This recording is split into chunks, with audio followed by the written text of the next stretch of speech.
Hi, and welcome back to the Gospel Mom YouTube channel. If you're new here, I'm Amanda Welsh, a wife and homeschool mom to 4 kiddos. I use this channel to share all things education, homeschool, and most importantly, the gospel of Jesus Christ.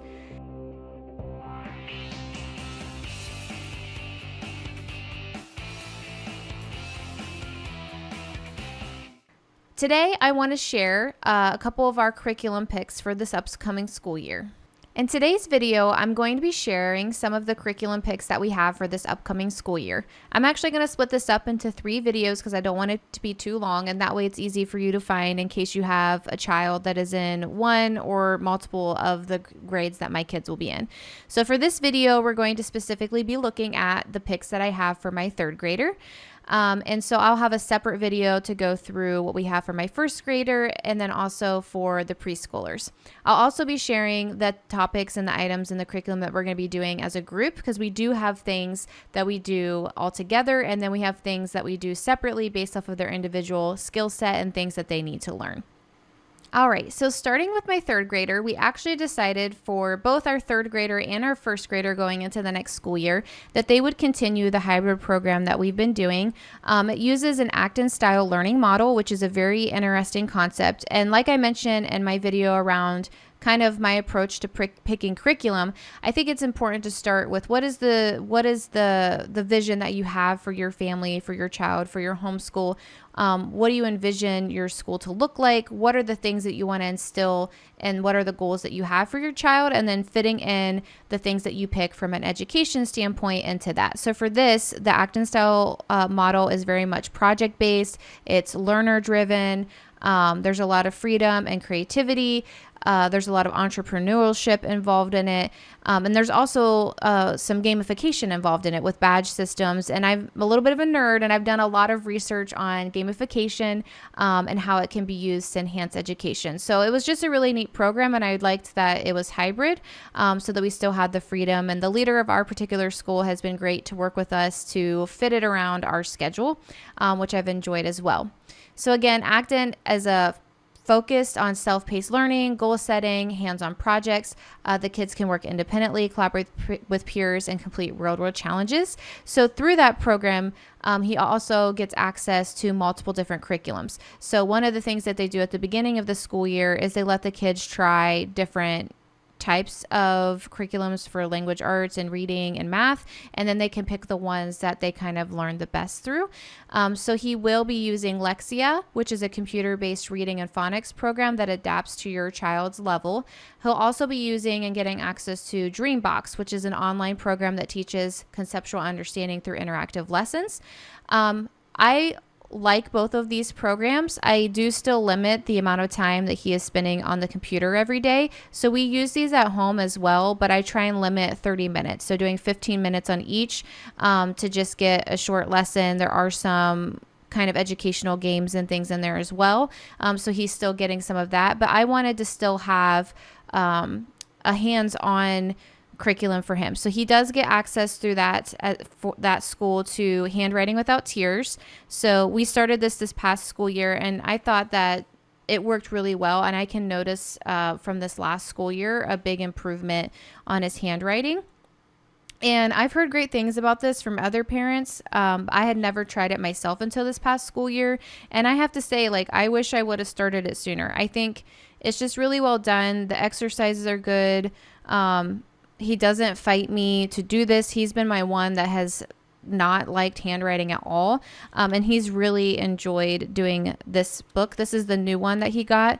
So the way it works with this hybrid program, which you can get this stuff even without being involved in a hybrid program, is once he gets through one workbook, we let the main leader of the school know, and they order the next one, and we bring it home. So this is something that we do at home, but he can also take it to school on the days that he's there and work on it during his core skills time.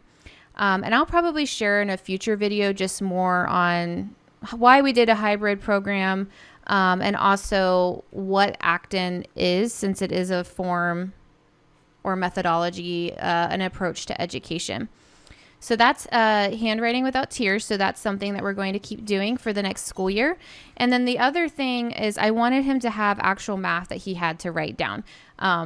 I might be old school with this, and I used to be a math tutor, so I think I have some bias as well, but I think there's something powerful about like having to write and work the problems out versus just doing them on a computer. To me, that's a personal preference and belief.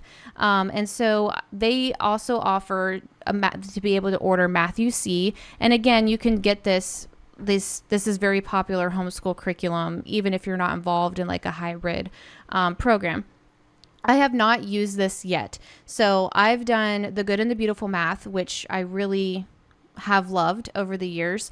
But I am looking forward to trying something different with him. I also tried some things with Math with Confidence, like workbooks, and those did work well. But the thing that I think I'll like about the Matthew C is it's supposed to be more straightforward. Sometimes he didn't like all of the stories and things that were in the Good and the Beautiful.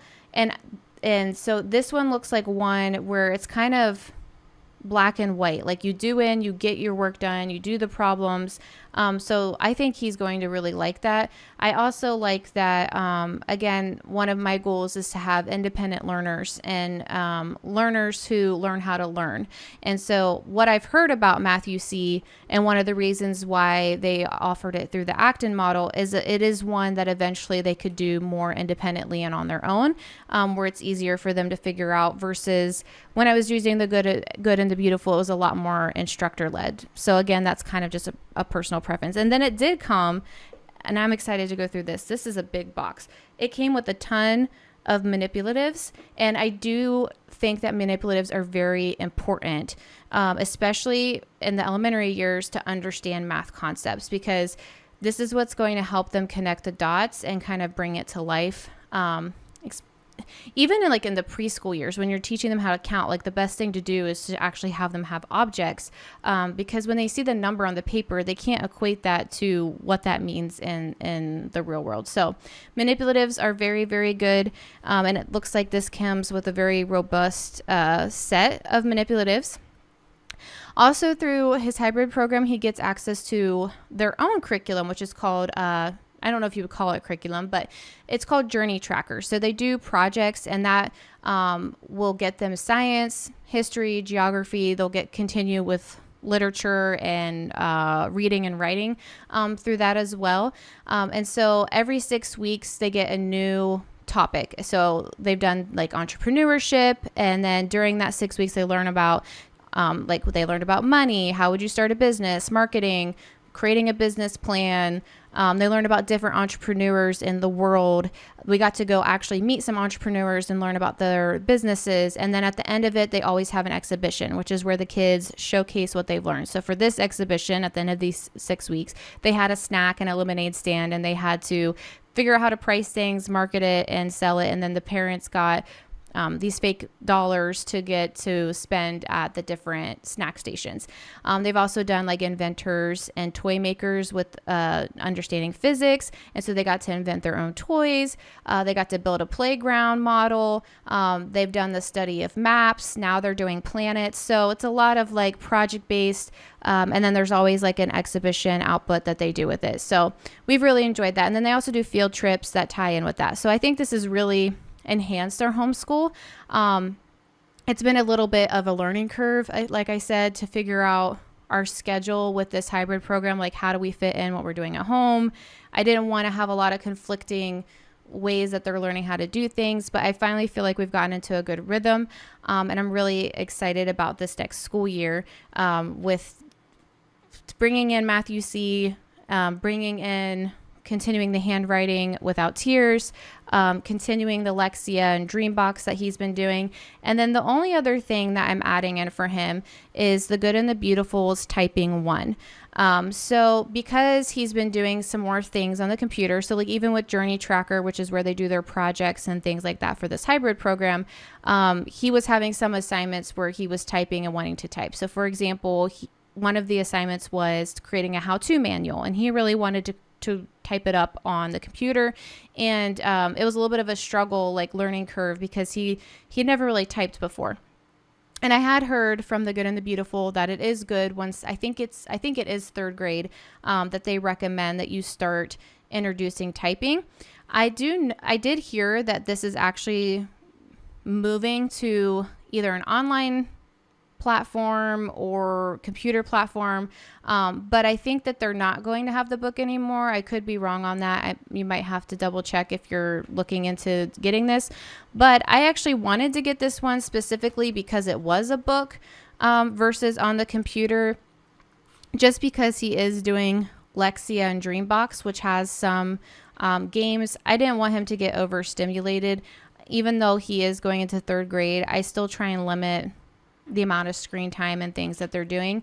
But you can use this with any word typing software. So like he has I think it's the Google Docs is what we're using through his Chromebook, and we have his Chromebook locked down. So I highly recommend that if your kids have a computer, making sure you have those guardrails there just to keep them safe, where you have to prove anything that they're going into, which is fairly simple to do. So for this one, he pulls up the lesson. It'll tell him what to type. It teaches you where to place your hands, and it doesn't take very long to get through a lesson. It's just helping him get some of that extra practice. And then as he completes a lesson, he can put a sticker.